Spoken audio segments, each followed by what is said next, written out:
Hello, so welcome to the 19th and last session of the Nāgārjuna Mula Madhyamaka Karika reading group. And today we're going to study the 26th and the 27th chapters, 12-fold chain and an analysis of views. So let's start with 26. And as usual, I'll read from the commentary. Bhavavika frames this chapter as Nāgārjuna's response to the opponent who objects to what was just said in the immediately preceding verse, that the Buddha taught no dharma. The opponent says that if this were so, then the Buddha must not have taught the doctrine of pratitya samutpada, or dependent origination. More specifically, he must not have taught the application of the idea of dependent origination to the case of the person, the doctrine of the 12-fold chain of dependent origination. This doctrine is accepted as orthodox by all schools of Buddhism. It is generally understood as explaining the mechanisms whereby one who has been born into this life due to factors present in the last life, generates factors that will bring about a future rebirth and thus perpetuate samsara. It is thus taken to lay out the details underpinning the second of the Four Noble Truths, that suffering originates in dependence on causes and conditions. This makes it a core Buddhist teaching. So if Nāgārjuna's doctrine of emptiness has a consequence that the Buddha taught no such thing, Nāgārjuna cannot be a Buddhist. If Nāgārjuna's intention in the present chapter is to reply to this objection, then his response is the perfect model of orthodoxy. Let's see. Can skip that next paragraph. And so just to have a refresher, the 12 factors making up the links in the 12-fold chain of dependent origination are as follows. 1, ignorance. 2, volitions. And so this term actually has a lot of different translations floating around, sometimes volitional formations, but the Sanskrit term is samskaras. 3, consciousness. 4, nama rupa, and this is another term that can be very confusing because it means slightly different things in different contexts. And literally, nama rupa means name and form, and sometimes people translate it this way. But in this case, it refers to the 5 skandhas. So in a way, nama rupa more so refers to like mind-body complex. 5, the 6 sense organs.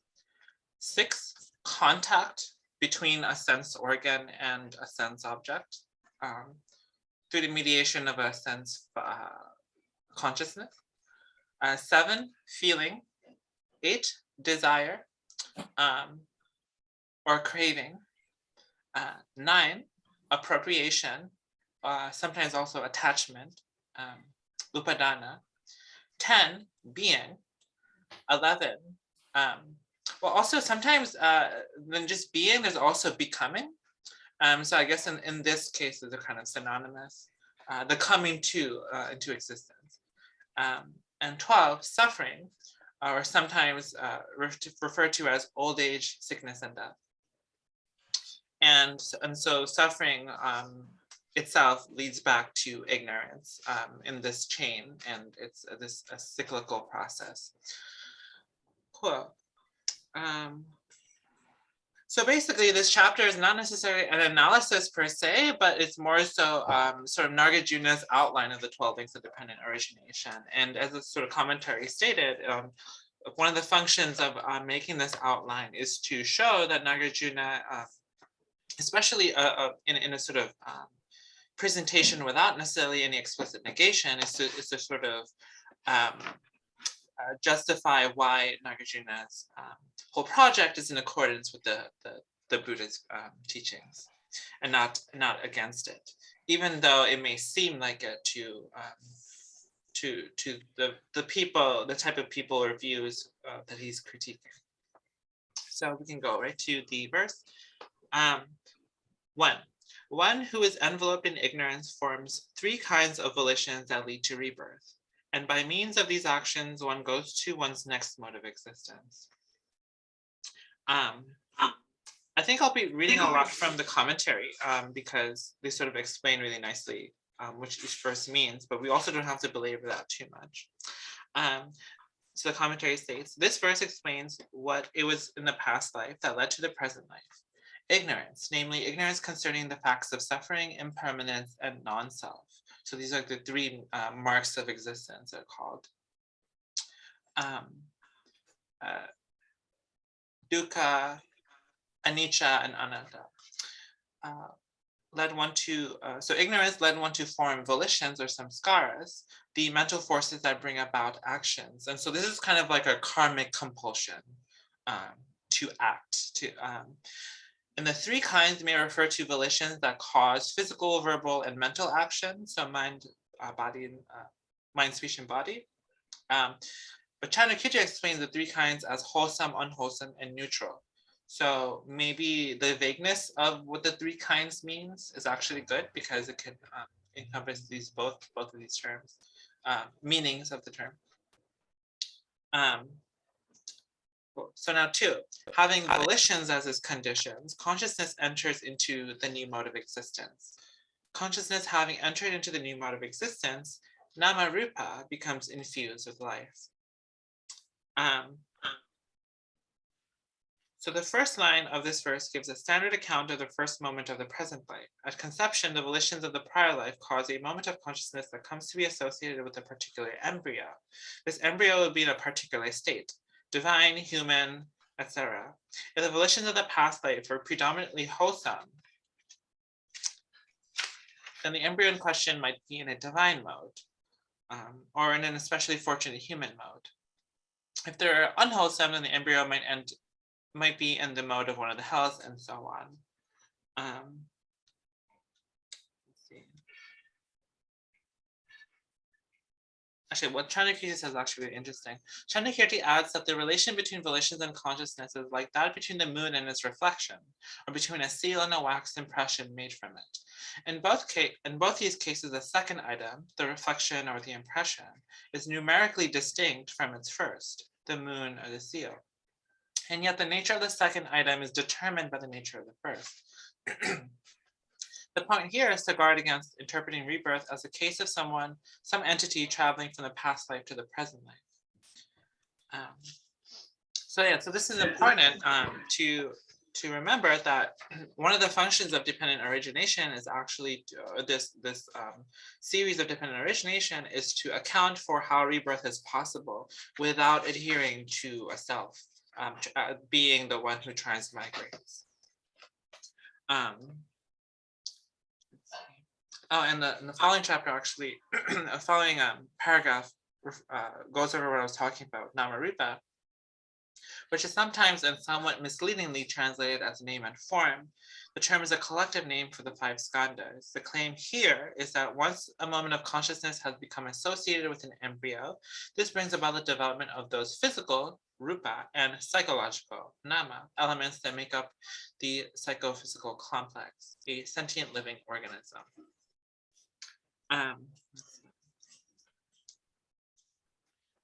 But nama rupa, verse 3, but nama rupa having become infused with life, the 6 sense organs occur. The infused nama rupa having attained the 6 sense organs, contact takes place. So in a kind of developmental sense, here we have a sense that like once the sort of embryo is sort of starts to develop, it starts to develop the main organs of our bodies. And then once those develop, it's able to actually sort of functionally deploy them, and that can actually be in contact with sensory objects. 4, dependent on the eye, color and shape and attention. Dependent thus on nama rupa, eye consciousness occurs. Let's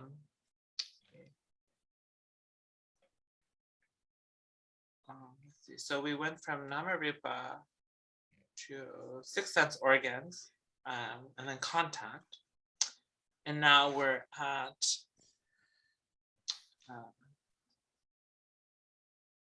interesting. It says it goes to consciousness, but shouldn't there be feeling prior to that? No. It goes. Oh, right. I actually have a graph of the 12 links, and the consciousness part is obscured. Contact. This is saying contact is a contact, or because this is just setting up how contact is going to happen. Oh, I see. Right? I see. Okay, we're not actually in consciousness, right? Well, consciousness has already been established because we had verse 2, having volitions as its condition, consciousness enters, right? Now we're setting up 4 and 5 set up how contact occurs, and then says contact from contact occurs feeling. And part of Okay. contact requires the presence of consciousness, because contact is contact of sense faculty, sense consciousness, sense object Okay, great. is contact. From contact arises feeling. From feeling arises desire. Got it. Cool. So can go to 5.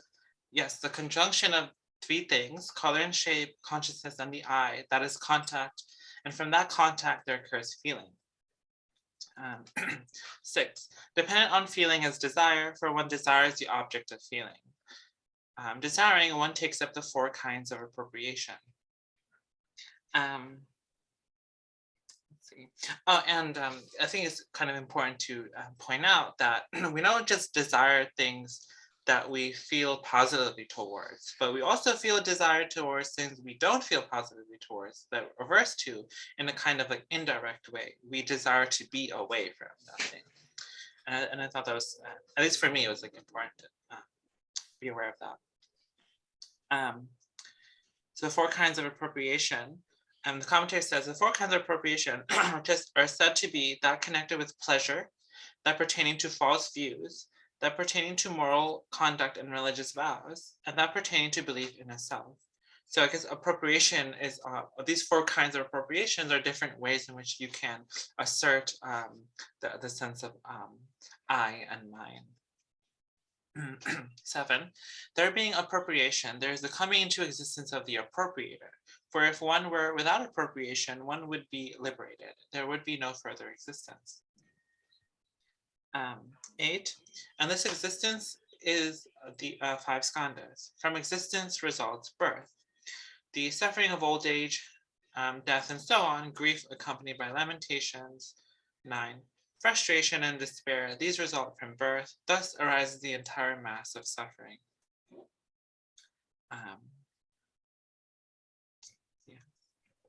So we almost, it seems like from the first link all the way up to the 10th, right? We kind of have the process of development of the organism at like a really early stage, and once all of these different conditions come together, then you have birth into a mature life, and the whole course of that following through. Let's see. So the commentary states, the result of all this is birth into a future life. So far, we have seen how a sequence of 2 factors in the past life, ignorance and volition, brought about a sequence of 8 factors in the present life. Consciousness followed by Nāgārjuna, 6 sense organs and contact, feeling, desire and appropriation, and being. Now we have entry into the future life with birth inevitably leading to old age and death, and thus existential suffering. This completes the 12-fold chain of dependent origination, which is the detailed explanation for the origination of suffering spoken of in the second noble truth. 10. Thus does the ignorant one form the volitions that are the roots of samsara. The ignorant one is therefore the agent. The wise one, having seen reality, is not. 11. Upon the cessation of ignorance, there is a non-arising of volitions. But the cessation of ignorance is due to meditation on just the knowledge of this. So this being the 12-fold chain. Yes. And so the commentary is obviously really insightful here. Once one knows how samsara is perpetuated, meditation on the 12-fold chain of dependent origination leads to the cessation of those desires that fuel the cycle.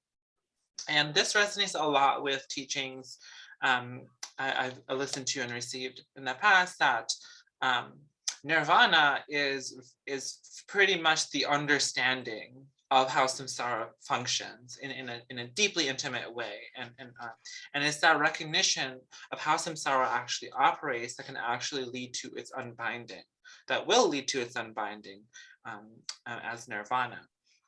And this sort of makes sense in the sense that it's only really, it's like if you haven't really gotten to the end of samsara, you can't actually leave it. And to actually understand the totality of something, it would have to have concluded for you to actually understand it. So in this sense, understanding samsara and concluding it is actually the same thing. Because if you don't understand samsara, that's how you're caught up in this wheel of rebirth. It's this ignorance of how these series function that leads to its perpetuation. And in an interesting way, because this whole nexus of cyclical relations are based in ignorance, it's almost like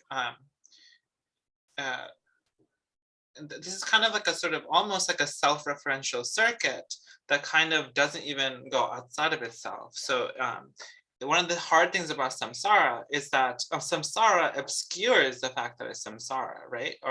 Or we don't recognize that it's samsara. We either have a moment of happiness and forget that this is samsara, or we have a moment of dread and also forget that it's samsara in the sense that samsara has an end. So the samsara is impermanent. And so all these different ways, samsara actually obscures its own nature. And it's by realizing what samsara actually is that is nirvana. And I think this also resonates with what we read in the previous chapter. Was that exactly the previous chapter on nirvana? Yeah, there's no difference between samsara and nirvana. And I think this is one of the ways to explain it. That knowledge of one is knowledge of the other, or realization of one is the realization of the other. And Chandrakirti explicitly invokes knowledge of emptiness in his comments on this verse, to be and that the knowledge of emptiness of intrinsic nature of all things is the effective knowledge that's going to help you unbind this chain of dependent origination. Actually adds a nice section from Chandrakirti. Would that be from the Madhyamaka Avatara? Probably. No, it's probably from Prasanapada. Oh, okay. Wait, is the Madhyamaka Avatara him? Yeah, Madhyamaka Avatara is Chandrakirti. Okay. But it says LVP, which is Livale de Posun's translation of Prasanapada. Okay. Is LVP. Wait, so is the Prasanapada the commentary on MMK? MMK? Okay, and the Madhyamaka Avatara is, I think, his own introduction to the middle way. Right? Yeah, although Madhyamaka Avatara is mostly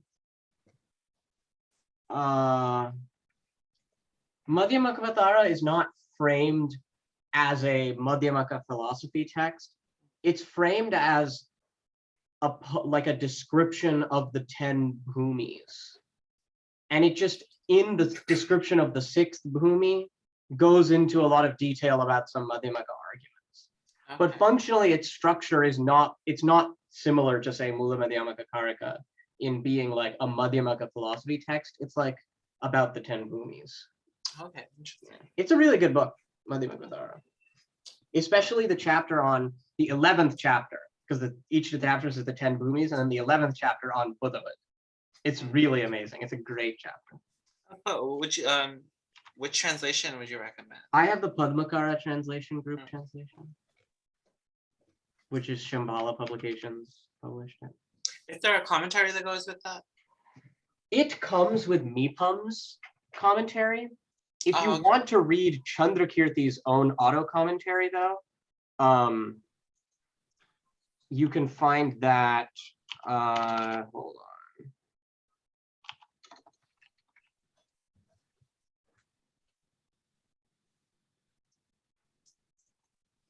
It's oh yeah, here we go.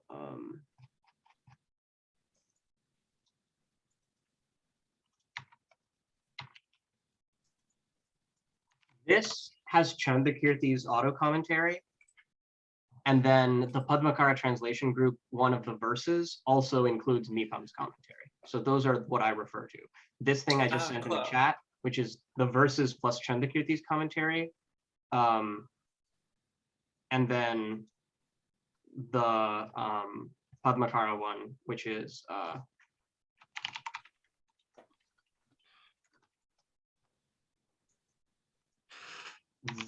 this one with Mipang's commentary. Cool. Awesome. Thanks for the link, especially that direct PDF. Yeah. Cool.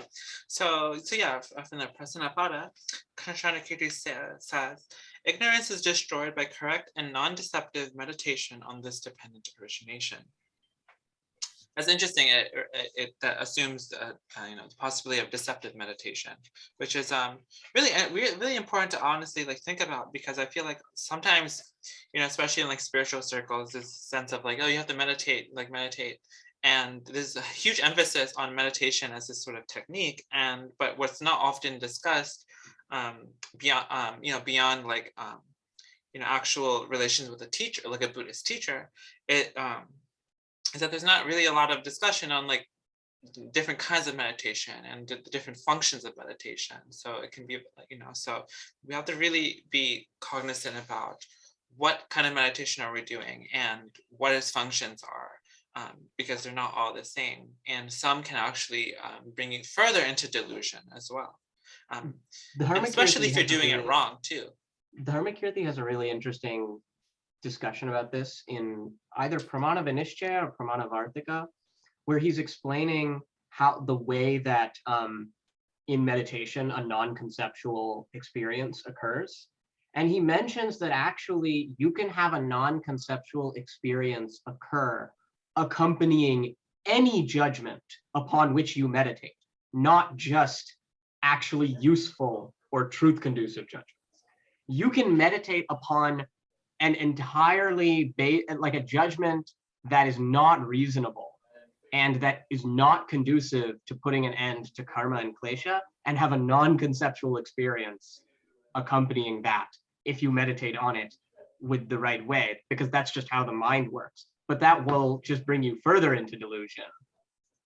Right. And for Dharmakirti, it's only doing that with the judgment of things being empty or things being selfless that's actually conducive to eliminating kleshas and prapancha and everything. But he very explicitly says you could meditate on anything and have a non-conceptual experience and think, oh my goodness, I've had an amazing non-conceptual experience. Yeah, especially if there's something about non-conceptual experience and abiding in that state that just brings you to really exalted states of samadhi. And because it can be so different from mundane experience, it feels like so profound.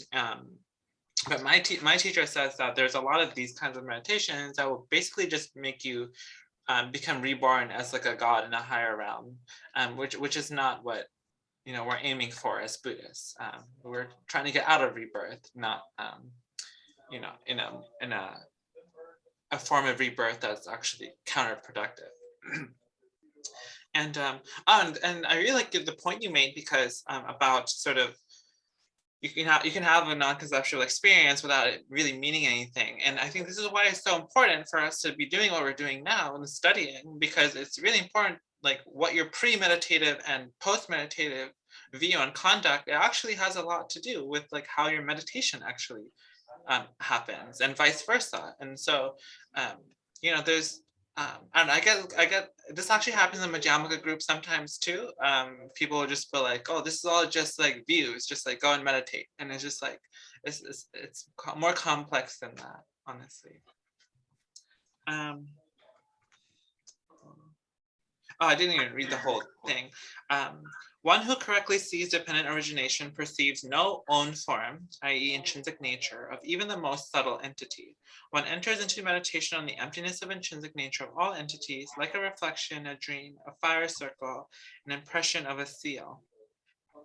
And I think what he means by fire circle is when you, if you have a piece of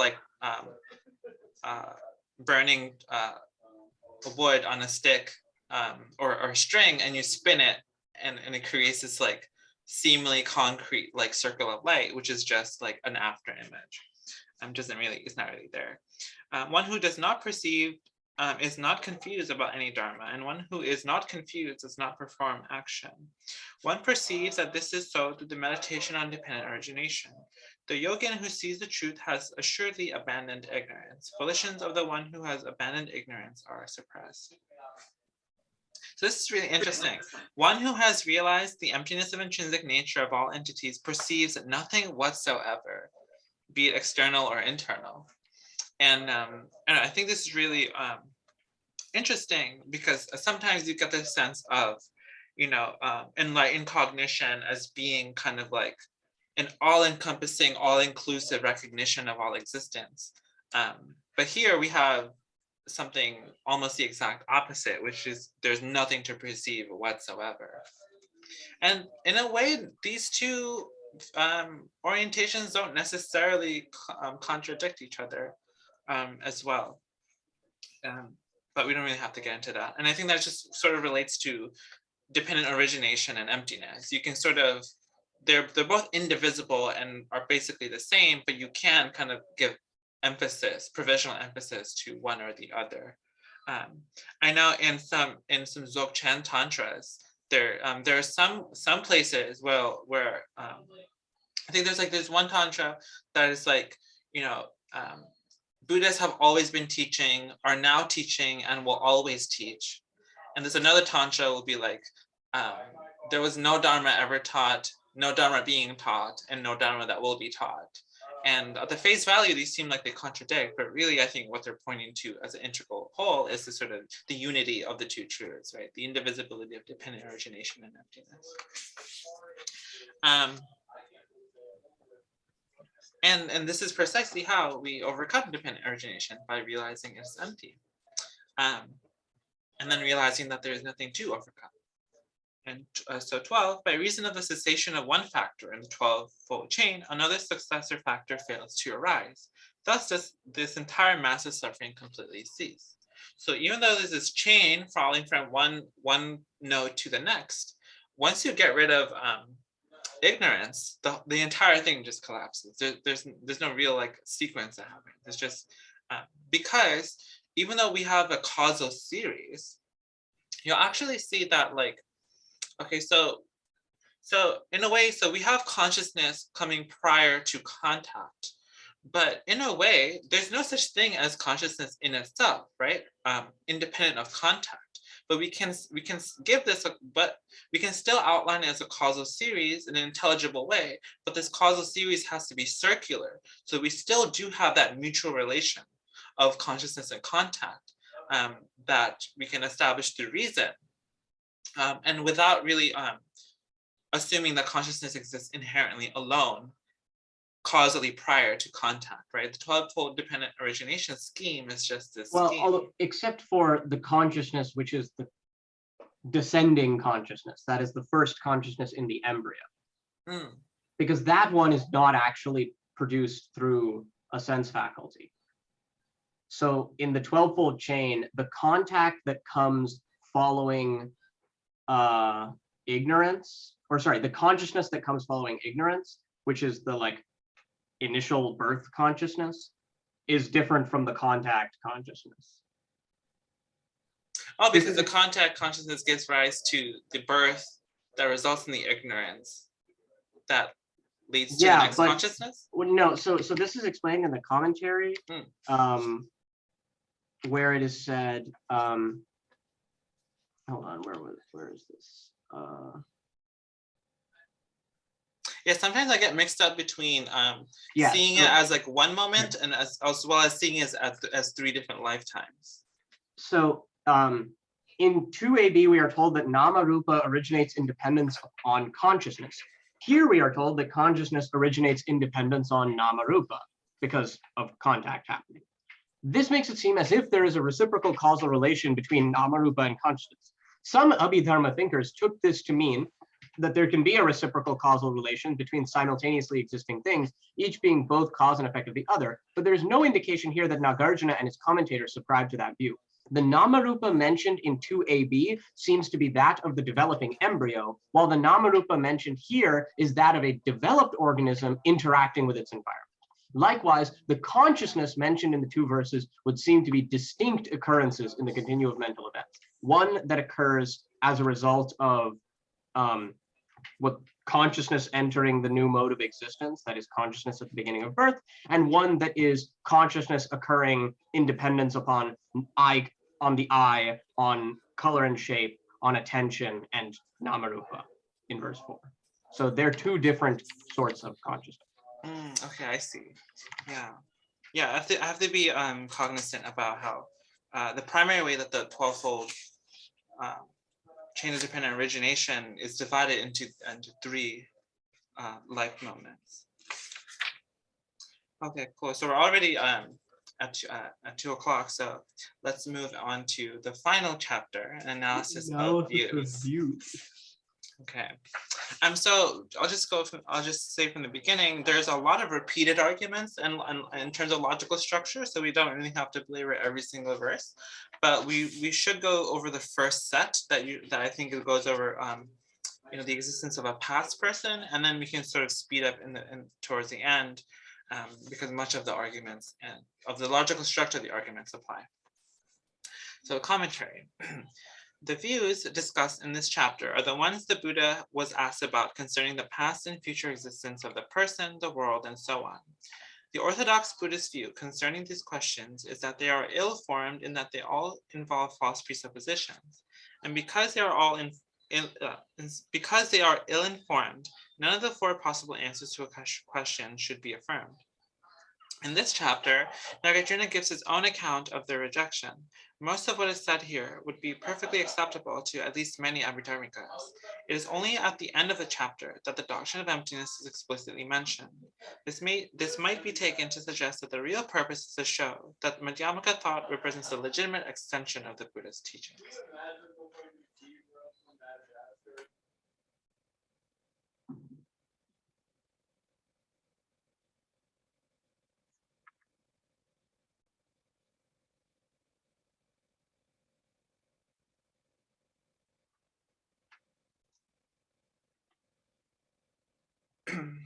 Okay, so let's go right to the first verse. The views I existed in the past and I did not exist, that the world is eternal, etc., are dependent on the past life.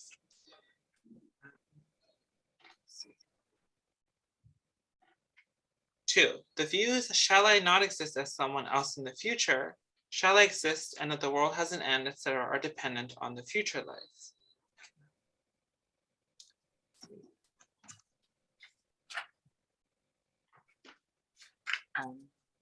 Let's see. 3, it is not the case that the statement I existed in the past holds, for whoever existed in prior births is not this present person.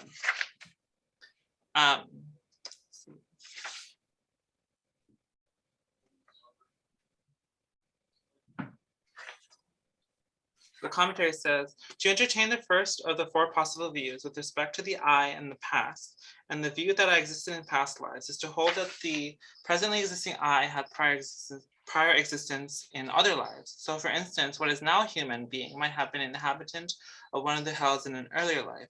And this, we are told, cannot be. So the following verse says, if it were that is just myself, then appropriation would not be distinct from the appropriator I. However, appropriation is distinct. How, on the other hand, can yourself be utterly distinct from appropriation? So if we existed in the past or did not exist in the past, there must be something in the present that bears a relation to that life in the past. And so our relation to this past might be that it is the same person as I am now, or it's not the same person. And so this bears a lot of resemblance to the analysis of a cause, whether or not an effect is identical or distinct from its cause. And typically, the problem with saying that cause and effect are identical is that let's see.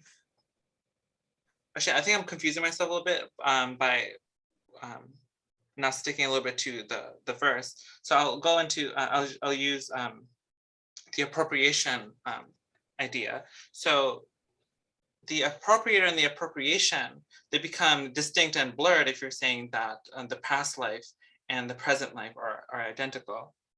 And we can't make that distinction in order to say that one results in the next. And you can't be, they can't be distinct because then there's no necessary relation between the two. And so then you could imagine this present life entirely disconnected from any appropriation. But as Nāgārjuna says, that never is seen. Right. And one of the problems with the distinct view too is that then then it kind of doesn't matter what I do now, because it's not going to have any real necessary bearing to whatever comes after. Right. It ends up being a rejection of karma. Yeah.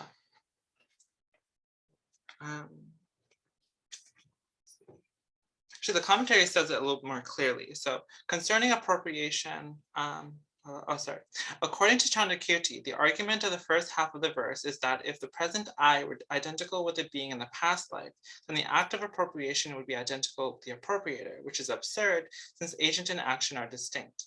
Here, the appropriation is understood in accordance with the formula of the 12-fold chain, as those factors in the present life that brought about the present, as those factors in the past life that brought about the present, while the appropriator is it being in the present life that resulted from them, and in turn brings about the future birth, old age, and death.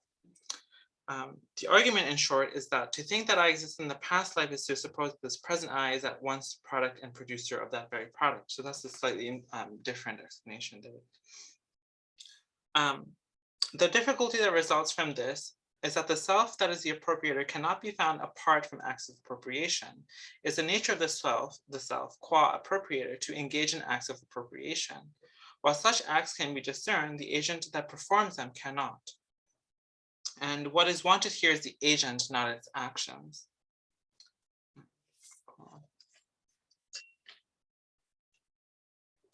5. It is being agreed that there is no self utterly distinct from appropriation.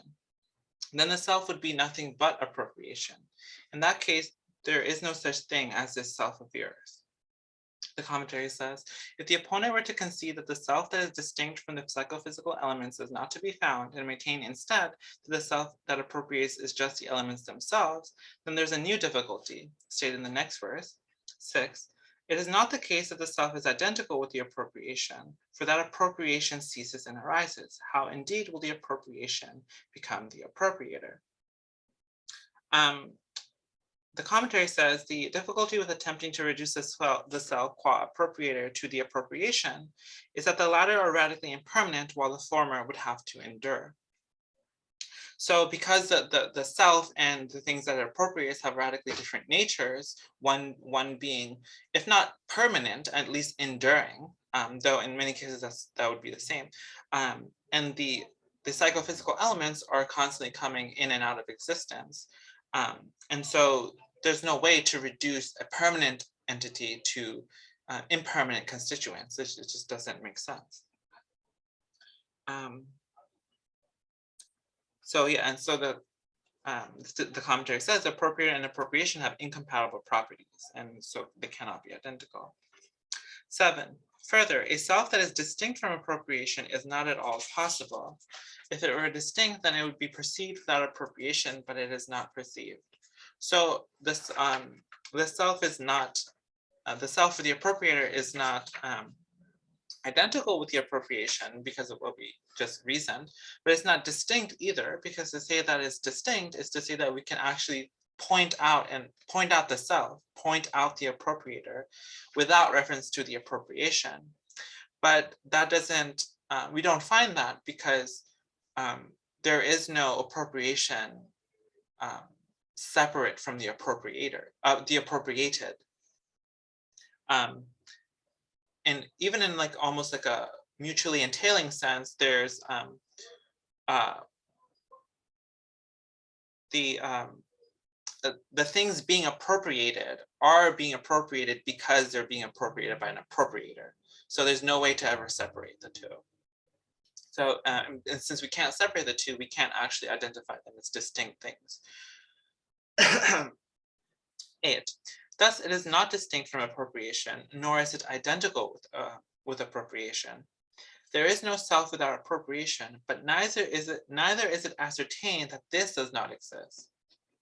So this is really interesting, and here I think we almost have a sense. It's not explicitly affirmed, but neither is it ascertained that this does not exist. It seems to suggest that at a conventional level, we might be able to work with the idea that there is an appropriator and an appropriation, an appropriated, and they're sort of mutually entailing, they come together. And we cannot deny that because that itself is another kind of view.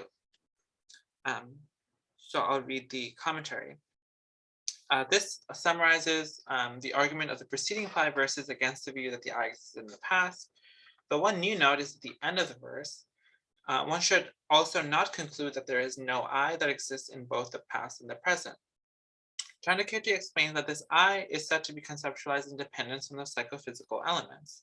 It makes it quite different from the case of the son of a barren woman, who is both utterly non-existent and is also not conceptualized in dependence on any psychophysical elements. One can say of the son of a barren woman that he does not exist, but one cannot say this of the I. It should be noted that this is a denial of non-self and not the affirmation of an existent self.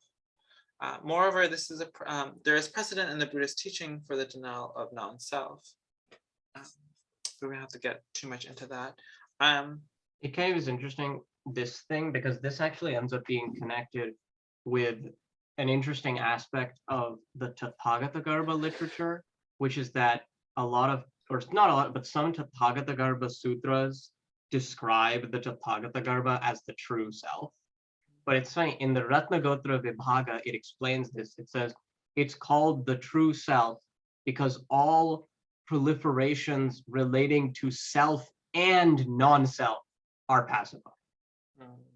So that's like, this basically is, there's no self without appropriation, but neither is it ascertained that the self does not exist. Both existence and non-existence with respect to the self being pacified is what is being named the true self in the Tathagatagarbha Sutras, which is kind of interesting because you could read that and imagine, oh, it's saying that what the Tathagatagarbha is some kind of true self, when in reality what it is true self being used merely as a almost ironic name for the pacification of all views concerning self. True self is non-self properly understood. Yeah, true self is non-self without then imputing the view there does not exist a self, because non-existence too is an extreme. Yeah, and in a way, you know, and so the commentary refers to a little bit in the commentary to 4 that a lot of what we're resulting in here is this notion of or this sort of logical bi-negation of neither identical nor distinct, which sort of refuses the possibility of positing anything in terms of like an absence or presence, including that of the self. So we cannot say that the self exists or does not exist. 9. It is not the case that the statement, I did not exist in the past holds, for this present person is not distinct from whoever existed in prior births. 10. For if this present self were indeed distinct from the past, then it would exist even if the past were denied. And the past person would abide just as it was, or it would be born here without having died. So the commentary says, if the present being is not the same person as the past being, then the present being cannot be caused by the past being.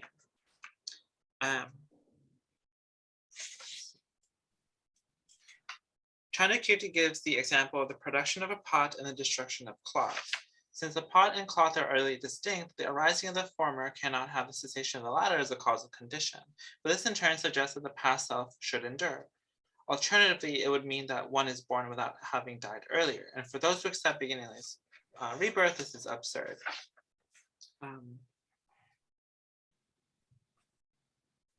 Yeah, so this is one of those things where there has to be a similarity in nature for there to be an actual relation.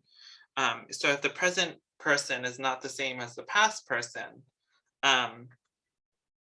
then we can't actually say a rebirth happened, because you know these two radically different things can't relate in this way. So we can't say that the past being is the present person, but we also can't say that the past being is not the present person. Both views end up undermining your foundational premise that the Buddhist teaching on rebirth is is valid. 11. There would be annihilation of past self and then destruction of fruits of actions. Then the fruits of an action done by one person would be reaped by another. This and the like consequences will follow. So I think this is another one of those, it's another consequence of this view that the past self is distinct from the present self, because then that would mean that you face the karmic consequences of someone who is not you, someone different, and that's obviously unfair. And like we said before, or that can also mean, that can also mean that you can do whatever you want now because it has no bearing on a future life. Obviously, and sure, there's a sutra where the Buddha basically explains this exact point. I can't remember which, but basically this point that therefore the recipient, or rather the doer of karma and the recipient, are neither identical nor distinct. I'm gonna see if I can find it. I can't.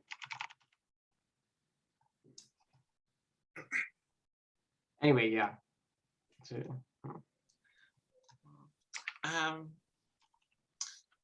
12. Neither is it the case that it, having not existed, comes into existence, for this has an unwanted consequence. The self would then either be produced, or else it would be arisen uncaused. So the commentary says, to say that the self comes into existence from prior non-existence is to say that it is a product, but a product requires an effective producer. And if there's no prior existence of the self, then it is difficult to see what might have produced it. If on the other hand, one were to deny that it was produced while still maintaining its prior non-existence, this would be tantamount to saying it came into existence completely spontaneously with no cause whatsoever. And this sort of utter randomness we know never obtains. This actually reminds me of, I really did not look a whole lot into it, but do you know the physicist, this pop science physicist, Lawrence Krauss? He wrote this book a few years ago that was trying to explain how something can come from nothing and how the Big Bang occurred. And he posits these sort of this quantum mathematical structure, basically, that sort of gives rise to the universe as we know it.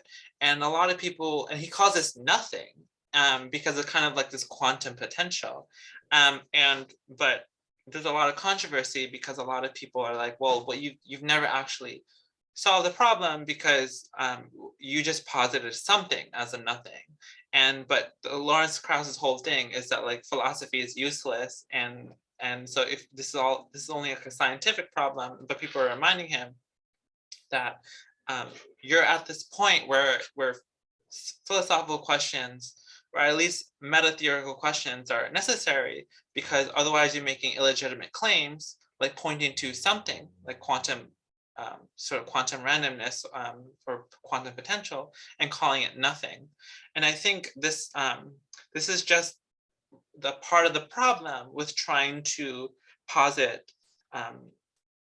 something coming to existence, but also having a prior non-existence. And I think this verse sort of points to that a little bit. It's sort of almost a refutation of creation from nothing, creatio ex nihilo. Let's see, 13. I found that sutra, by the way. It's this one, and it's very explicit. So a questioner asks the Buddha, is suffering created by oneself?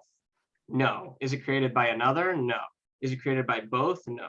Is it created by neither? No. Is there no suffering? It's not that there's no suffering. So then he the Buddha says, if one thinks the one who acts is the same as the one who experiences the result, then one asserts with reference to one existing from the beginning, suffering is created by oneself, asserting thus this amounts to eternalism. But if one thinks the one who acts is one and the one who experiences the result is another, then one asserts with reference to the one stricken by feeling, suffering is created by another, and one asserts this amounts to annihilationism. Without veering towards either of these extremes, the Tathagata teaches the Dharma by the middle way. With ignorance as a condition, volitions come to be. With volitions as a condition, consciousness. He goes through the full 12 links, and then he goes through the reverse of the 12 links, and that is the whole teaching.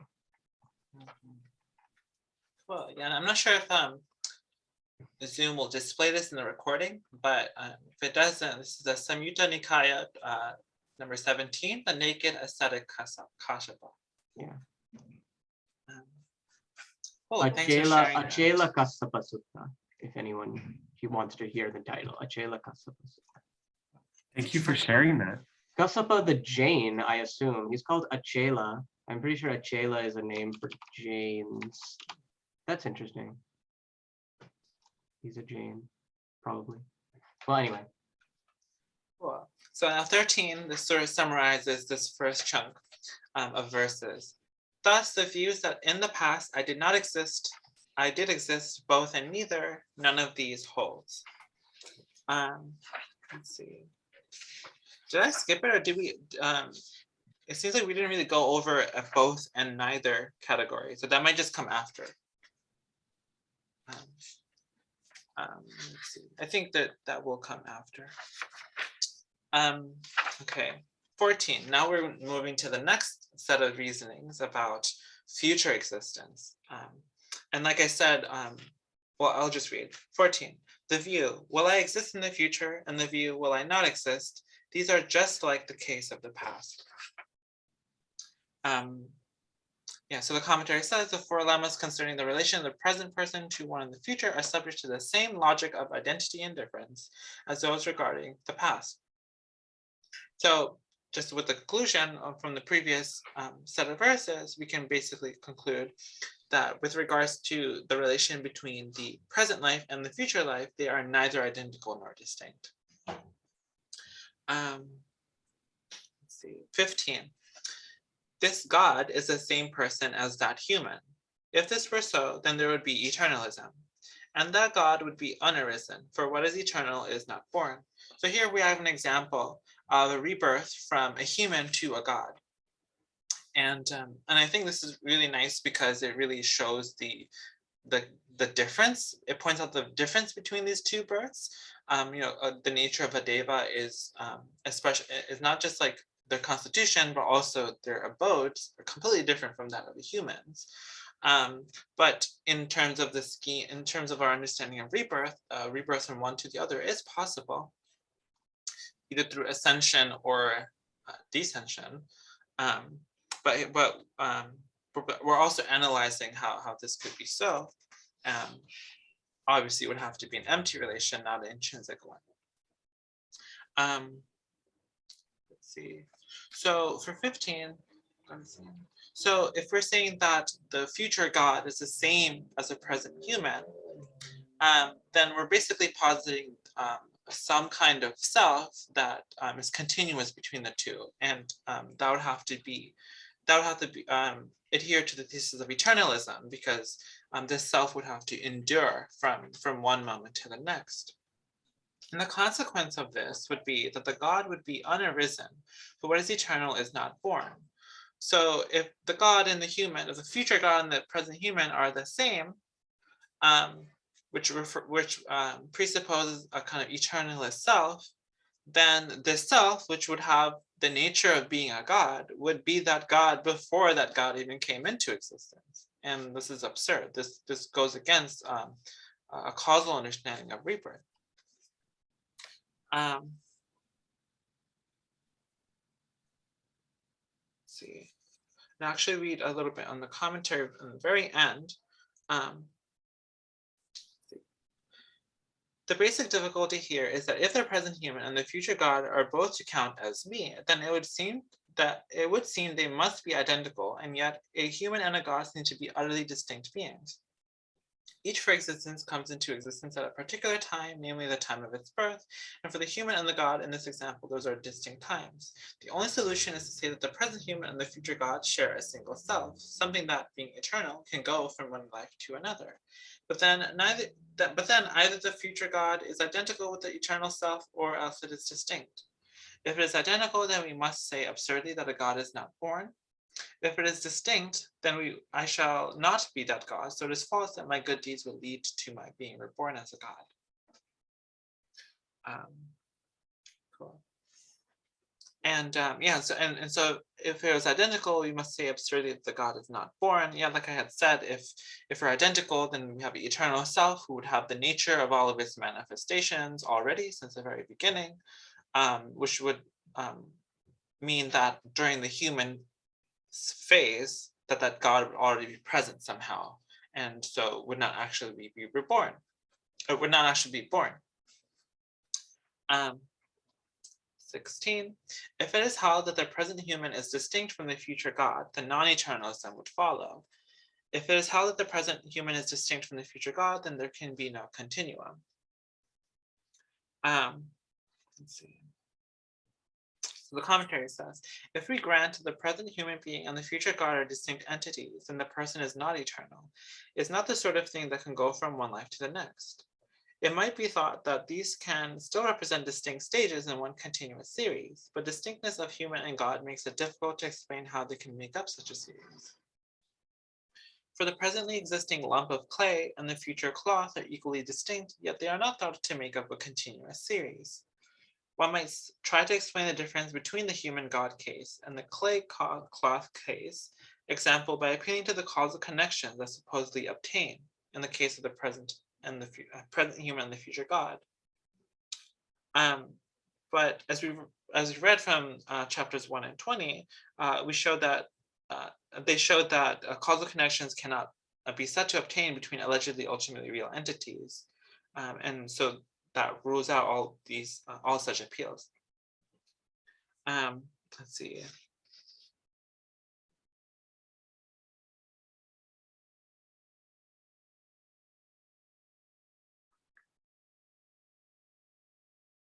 Yeah, so if the present human is distinct from the future, then non-eternalism would follow. So that basically means that when the human ceases, then it really ceases, and this gives rise to a really existing God.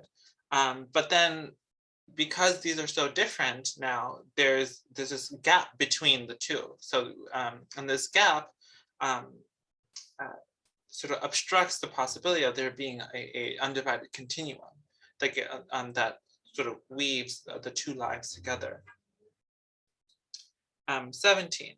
If it were one part divine and one part human, it would be both non-eternal and eternal, and that is not correct. Cool, so now we're moving more explicitly into the third and fourth lemmas.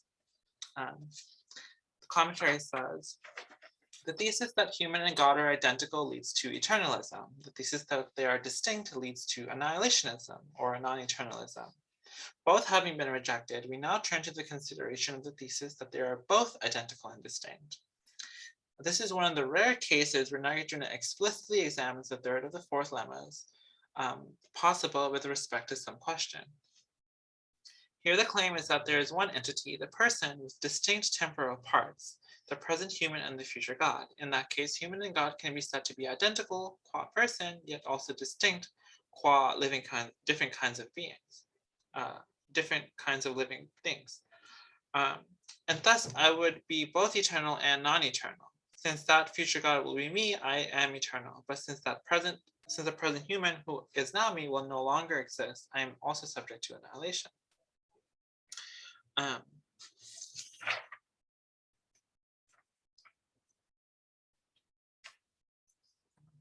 Yeah, and so one of the ways that we can reject the both thesis is that being eternal and non-eternal are incompatible properties, right? It doesn't make sense how they can exist in the same thing. But the next verse actually also deals with negation of both through the negation of the fourth, the neither category, which is really interesting. So 18, if it were acknowledged both that it is eternal and that it is not eternal, then it would accordingly be established that it is neither eternal nor non-eternal. So this is actually a refutation. And so the logic here is interesting. So the way I understood it is that, let's say we hold both is eternal and non-eternal. We hold that. It's actually equivalent to saying that it's neither eternal nor non-eternal, because eternal is the same as non-eternal, and non-eternal is the same as eternal. So saying both is eternal and is not eternal is the same as saying not eternal and not eternal. So we actually almost seamlessly arrive at the fourth limb through the third one. But then we are told that, the intelligibility of the fourth limb, for it to be neither eternal nor non-eternal, assumes that we know what those things refer to. But the first and second limb already refutes them, already refutes the thesis of eternalism and annihilationism. So it can't. So because we refute those, there's no basis to deny that there's neither eternalism or no non-eternalism.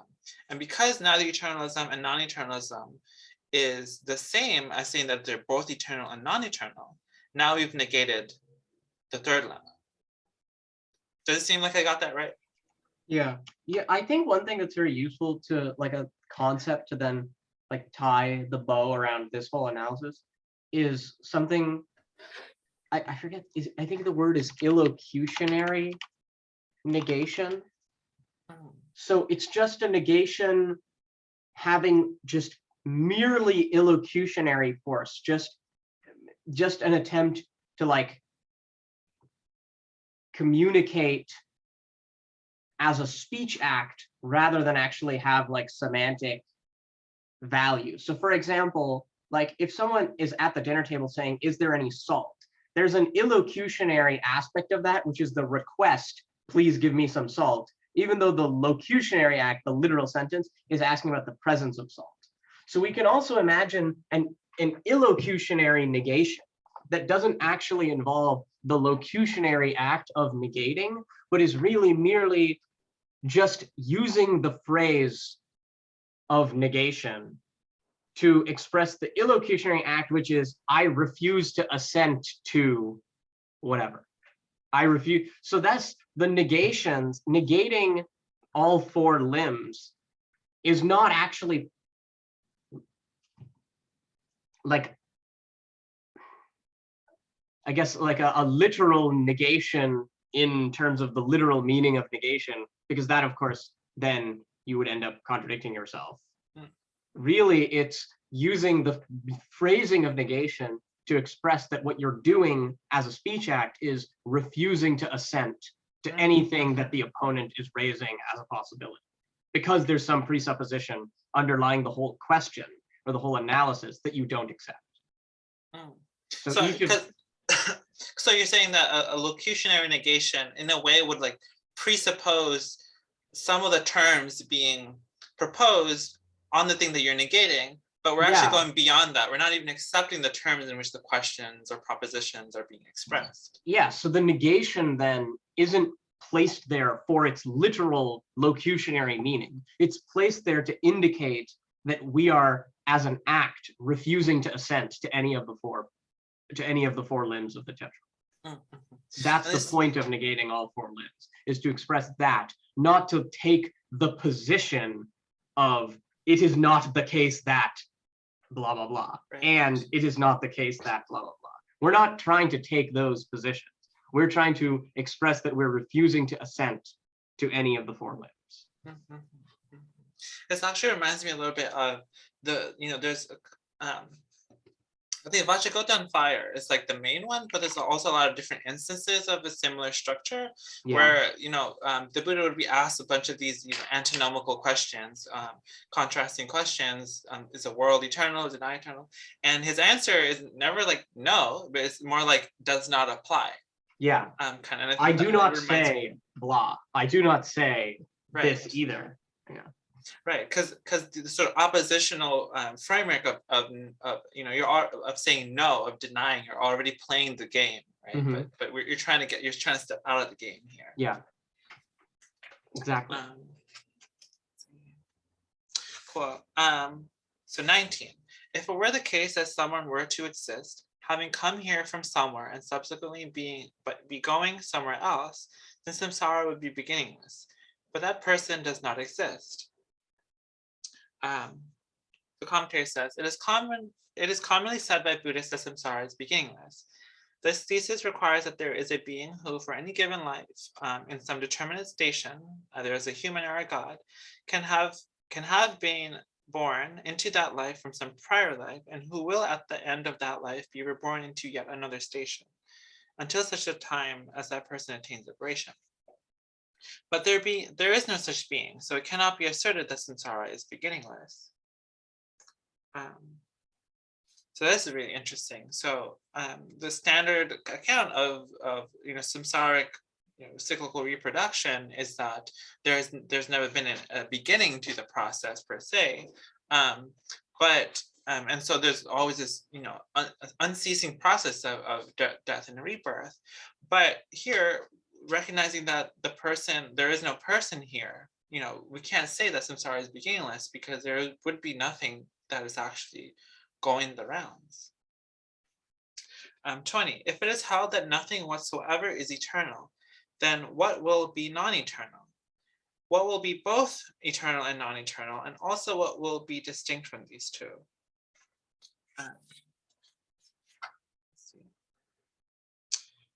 This almost makes me think of similar thing with like emptiness.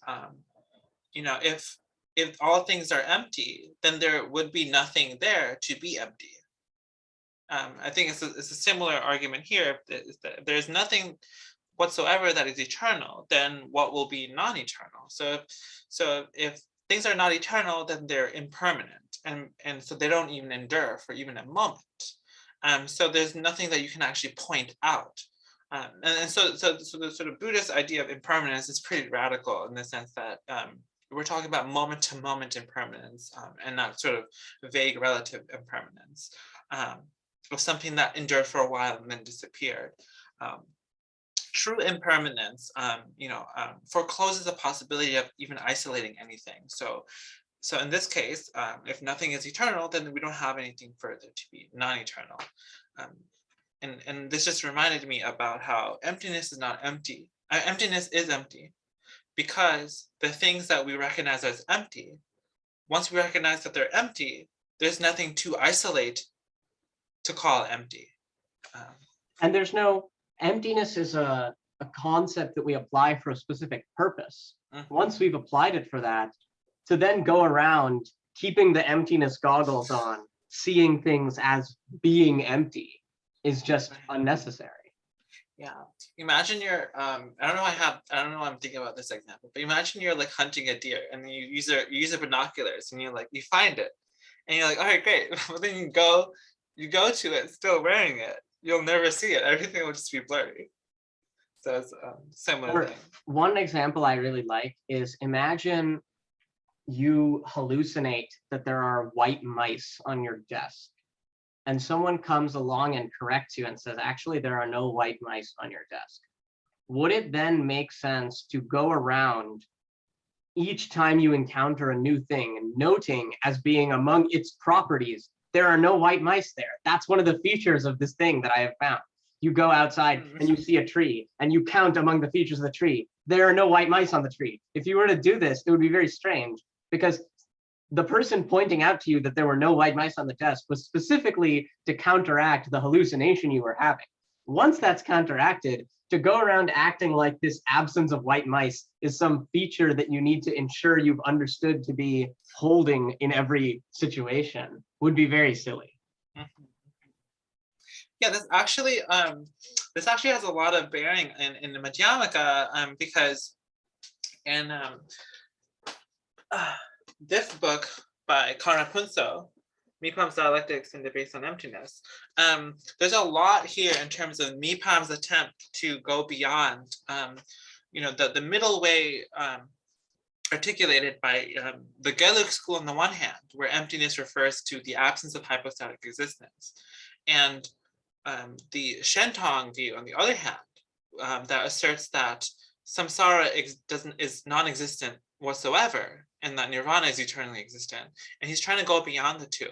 And the reason why I bring this up, because one of Mipam's sort of critiques of the Gelug view is that they reify emptiness, but not without accepting that on a certain level, their view that emptiness is the non-existence of hypostatic existence is true.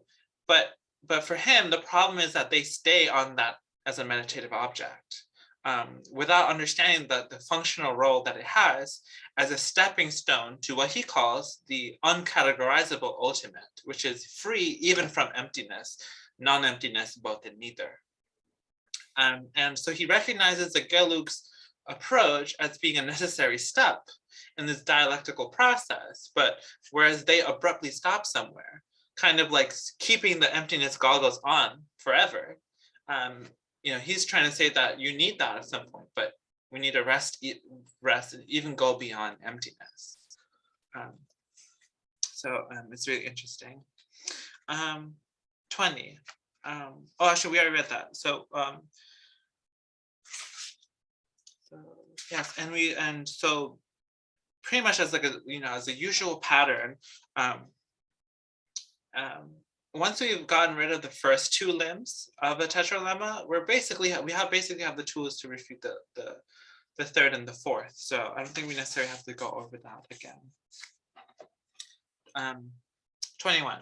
If this world had an end, how could there be the other world? But if this world without an end, how could there be the other world?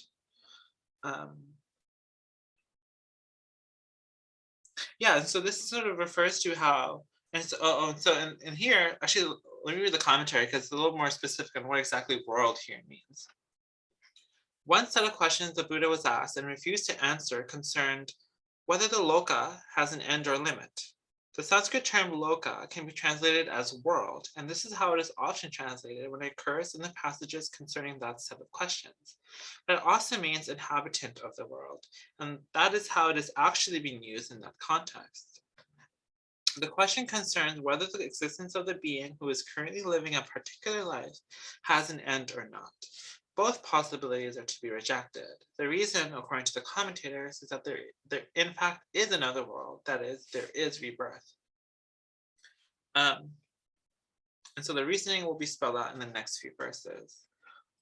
22, the series of skandhas proceeds like that of the flames of a lamp, and so it is not correct that it is endless, nor that it has an end. The flames of a lamp are not endless because they're dependent upon certain conditions to obtain, and in the absence of those conditions, which are also impermanent, at some point the flame will also go out. So it's not endless, but it doesn't have an end because the flame is constantly re-arising as its conditions obtain.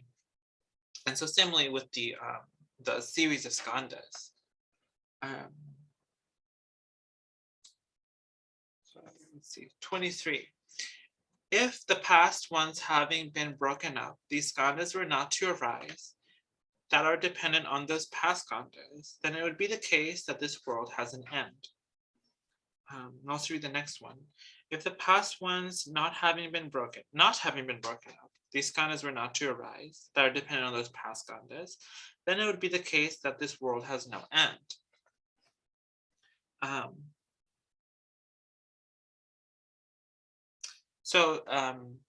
If the past skandhas ceased and nothing came after it, then this basically puts an end to rebirth.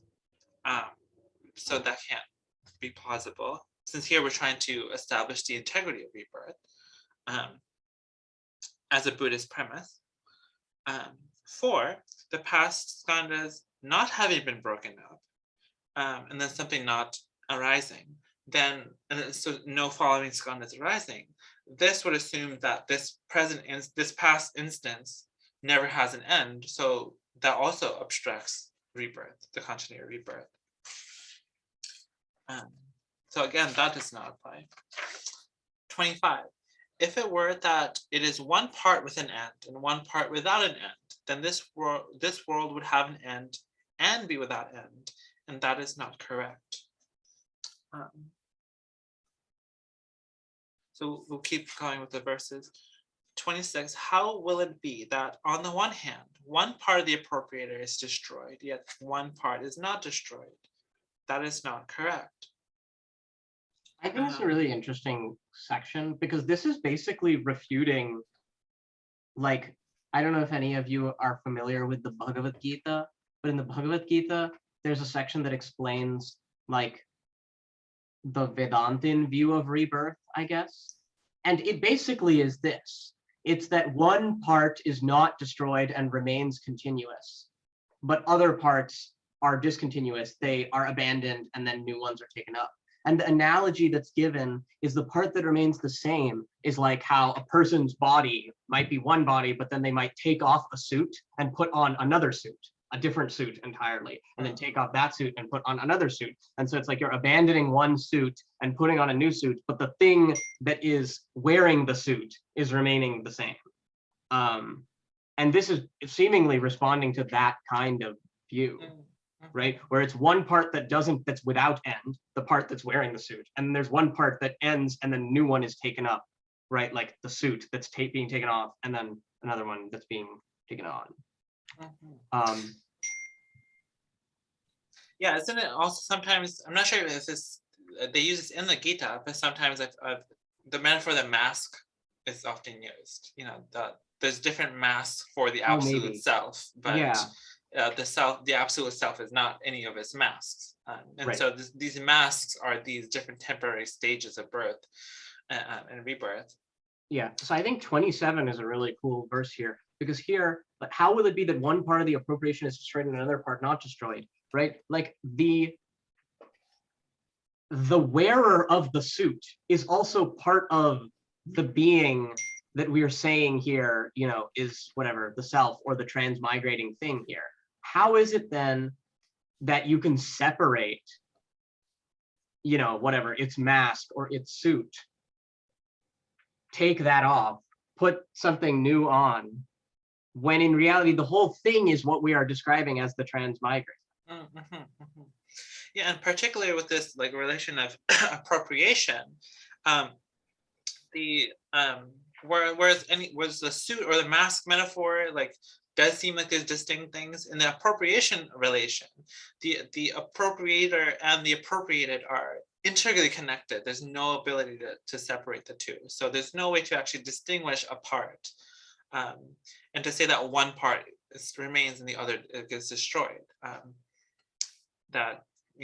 we also kind of saw the basis for this kind of analysis in chapter 18, an analysis of the self, because there Nāgārjuna talks about how you can't view either as distinct or non-distinct the or maybe it's not the self, maybe it's the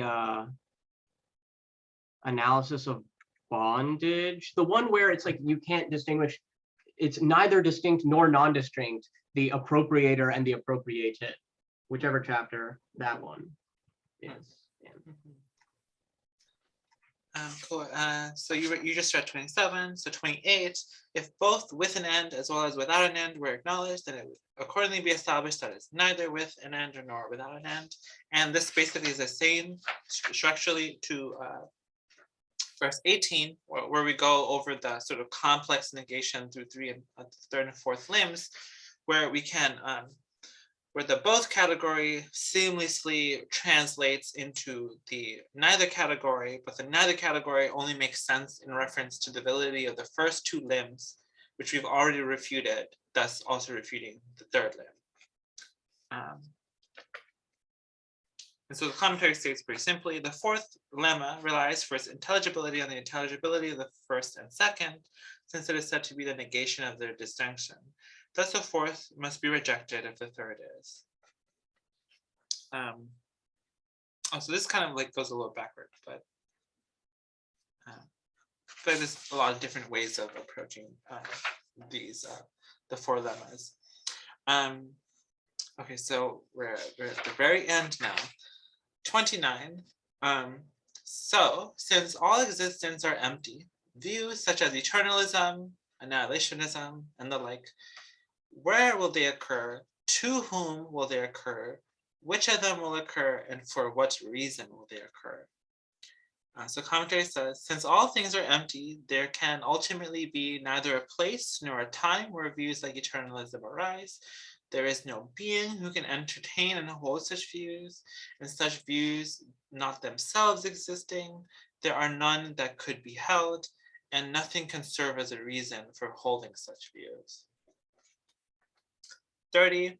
I salute Gautama, who, based on compassion, taught the true Dharma for the abandonment of all views. We did. We finished the book. Yeah.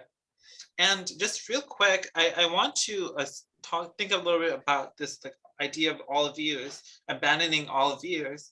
And it's not the same as having a view of no view, right? You don't, it's not like, because sometimes I see in Madhyamaka discussions online sometimes about or even in Madhyamaka, secondary literature, the idea that Nāgārjuna is putting forth the view of no view. And this is kind of weird to me, because this almost maintains the subject of a view without the view as an object being held. So it's almost saying the problem is not the subject of the view, the problem is the object of any view. So Nāgārjuna is saying that we're getting rid of all object of views, and we have this empty subject who has no view.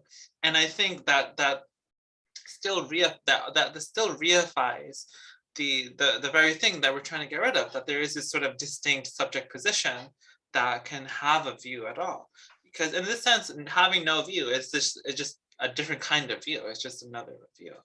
And so it's a complete abandonment of all views, subjects or objects.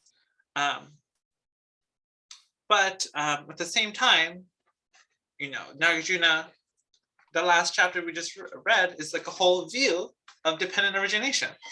So there's no contradiction between abandoning all views and provisionally, functionally utilizing views for the ascertainment of some goal or practical purpose. As long as it's retained that it's provisional. Yes. In other words, to not fall into reifying it while using it provisional. Right. And part of the process of this is the particular mode of awareness that we're actually operating with. If we can say that, because it's not just the case that you hold a conventional view and just say that you're using it provisionally, or that it's just conventional. The very way in which you operate with it has to be an alignment with your recognition and understanding of the nature of what it is that you're working with. It's not enough to just have a kind of intellectual qualification. It's your very mode of conduct with the thing that you're using that has to be seamless with your knowledge of emptiness. I like how Gendon Chopel explains this. He talks about what he calls the awareness of illusion, where when in the very same time that you are experiencing something, you are also knowing that it can't be real. Then the way in which you experience it, you still experience it, but the way in which you experience it is like an illusion. He calls that awareness of illusion. He also says this is why madhyamikas don't end up like disregarding conduct and throwing away the 3 jewels and doctrine of karma, because he says, just because you're having awareness of illusion of, say, karma, doesn't mean you're not having awareness of it. It's just taking the form to you in your awareness as though it's like an illusion, but it's still the illusion you're in. You're not going to just suddenly start changing how suddenly start no longer acting in line with karma and the law of karma just because you have awareness of illusion. Yes, seemingly ironically, you actually be even more in accordance with karma. Exactly. The principle of karma. Yeah. Rather than outside of it. So there was something I wanted to add really quick. I remember watching a lecture a few months ago, that had talked about how in the beginning verses where Pratitya Samutpada is, I believe it's explained to be what leads to prapancha, I believe, like the cessation of like conceptualization. And I remember hearing this guy say that this last verse is a connection to that because Pratitya Samutpada is a view which deconstructs all views, in a sense. And it is interesting, the first verse, which is the dedicatory verse, talks about Pratitya Samutpada, and the last verse, which kind of is also a salutation, talks about relinquishing all views. So maybe there's a connection there, like you begin it with Pratitya Samutpada, and you begin it by saluting the Buddha for teaching Pratitya Samutpada. You end it by saluting the Buddha for teaching relinquishing all views. And it's like we sort of went through emptiness as like sort of the medium that connects the two, which is pretty cool. Yeah, so dependent origination, so proliferates concepts, prapancha, but then understanding the pratitya samutpada is what brings an end to conceptual proliferation, or nisprapancha. And that is exactly what Nāgārjuna is saying with the abandonment of all views. It's often called the freedom from proliferation or freedom from extremes in Madhyamaka. Cool. So does anyone have anything else to add? Yes, actually, before we end, my Sanskrit is not the best, at least with this last verse. I haven't practiced it enough, but I would actually like it if Sagara could read that, if you are able to, and chant it. Yeah, sure. Thank you. Let me also do one other thing, which is, see, it is a Nushtub meter. So let me think of a melody that would be good, because there are a lot of good melodies for a Nushtub.